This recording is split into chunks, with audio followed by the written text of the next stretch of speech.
जिसके पास में इतना ज्ञान नहीं, वो जगत गुरु कैसे हो सकता है? एगो गांव के गुरु है, जगत गुरु कुछ हो सकता है? हैं? ये सब अंदरा लंगड़ा खाना के जगत गुरु बना देते हैं महाराज। एक बात बता देते हैं डंका के चोट पर, अंबेडकर राष्ट्र है, यह देश अंबेडकरवादियों से चलेगा। अभी हमारी मौजूदगी है जहानाबाद में, हमारे बीच में चितरंजन जी यहाँ पर मौजूद हैं और अभी एक बयान आया शंकराचार्य को, देश को अंबेडकरवादी से खतरा है, इस्लाम से नहीं। यही सब मुद्दे पर बातचीत करेंगे।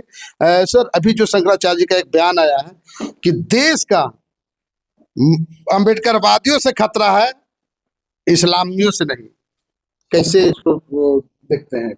बड़ा हास्यास्पद सवाल भी है। देश को अंबेडकरवादियों से खतरा है, जब हम देखते हैं तो सबसे पहले तो ये बात को आपको समझना पड़ेगा, देश चल क्या चीज से रहा है? संविधान से। संविधान को लिखा किसने है? बाबा साहब अम्बेडकर। तो जब बाबा साहब भीमराव अंबेडकर संविधान को लिखे हैं और देश संविधान से चल ही रहा है, तो अंबेडकरवादी होता कौन है? जो अंबेडकर को मानता है।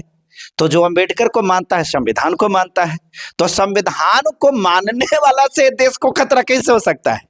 अभी बाबा के इस तरह के, बाबा तो सबसे पहले तो क्या मोहसन वोहसन के बाबा कहवे नहीं करते हैं, वो बाबा को शंकराचार्य।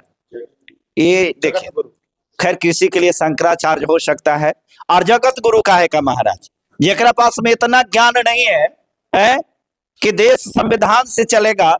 और अम्बेडकरवादी वो होता है जो बाबा साहब को मानने वाला होता है, जिसके पास में इतना ज्ञान नहीं, वो जगत गुरु कैसे हो सकता है? वो जगत गुरु किसको आप कहते हैं? जगत गुरु जिसको इतना भी ज्ञान नहीं है, वो बोलता है कि हम संविधान को नहीं मानते हैं। वो संविधान को नहीं मानता तो ऐसा वैसा आदमी को थोड़ी हम सीरियस लेते हैं। वैसा वैसा आदमी मेरे लिए कुछ नहीं है। और वो जगत गुरु, जगत गुरु, एगो गांव के गुरु है, जगत गुरु कुछ हो सकता है? ये सब अंदरा लंगड़ा खाना के जगत गुरु बना देते हैं महाराज। हमारे लिए वो सब बहुत बहुत तुच्छ आदमी है, बहुत घृणित व्यक्ति है। मैं उन लोगों को घृणा के नजरिए से देखता हूँ। मठ के पुजारी है, हिंदू राष्ट्र की बात करने वाले हैं, हिंदू राष्ट्र के जो है सारा किताब लिखा चुका है, सिर्फ घोषणा बाकी है।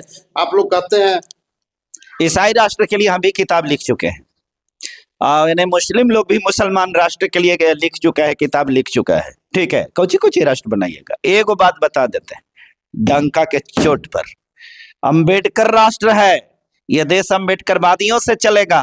ठीक है, और इस देश में अभी जो मनुवादियों की सरकार है ना, इसको कुर्सी पर से उतरना पड़ेगा। संविधान हमारा, राज तुम्हारा, ये नहीं चलेगा। संविधान हमारा है और बाबा साहब हमारे हैं। जो बाबा साहब को फॉलो करेगा, जो अंबेडकरवाद को फॉलो करेगा, वही देश पर शासन करेगा और वही देश का राजा बनेगा। आज हमारे लोगों को फोड़ करके, क्योंकि ये आज की बात नहीं है, हमारी गुलामी की दास्तां बहुत दिन पहले से है। आज बहुत सारे चंद मुट्ठी पर वैसे लोग जो विक्षिप्त मानसिकता के हैं, जिनके पास में नगण्य ज्ञान है, उन लोगों ने आज संविधान की रचनाकार, संविधान निर्माता के रूप में कुछ ऐरे गहरे नथु खैरे के नाम लेते हैं। मैं उनको सम्मान करता हूं। BN राव का ड्राफ्टिंग कमेटी, उन्होंने ड्राफ्टिंग किया था, ये बात सच है। लेकिन सवाल ये है कि ड्राफ्टिंग कर लेने से, ड्राफ्टिंग करने का मतलब क्या होता है? ड्राफ्टिंग करने के मतलब, हम अगर आपको यहाँ पर बोल रहे हैं, हम कुछ बोल रहे हैं और आप उसको ड्राफ्टिंग कर रहे हैं, आप उसको लिख रहे हैं, तो आप संविधान के निर्माता नहीं ना हो गए। हम आपको बता रहे हैं, आप उसको लिख रहे हैं, तो आप उसको ड्राफ्टिंग कर रहे हैं ना, तो आप लिखने वाले हो गए, आप हो गए निर्माता। तो इस प्रकार के मानसिकता रख करके, चूंकि देखिए ये जो अनिल मिश्रा तो बोल रहा है कि अब संविधान को नहीं मानना। कौन अनिल मिश्रा की बात कर रहे हैं?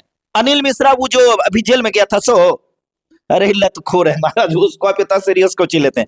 अनिल मिश्रा लतखोर है, ठीक है, अपने लात जूता खाएगा और बाकियों को भी लात जूता खिलवाएगा। ठीक है, इसके पास में देखिए ये है क्या ना कि इसके बचपन को अगर आप देखिएगा, उसका बायोग्राफी को जब जानिएगा, तो उसका बायोग्राफी था कि बचपन में लंठ था।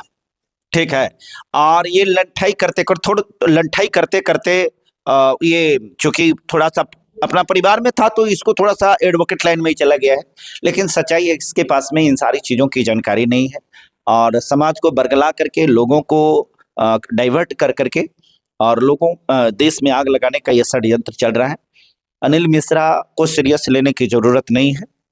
अभी पुलिस की प्रशासन की गलतफहमी की वजह से ये छूट गया है, वरना ही छूटने वाला नहीं था। इस पर एनएसए लगेगा और अभी भी इसको छुटकारा नहीं हुआ है।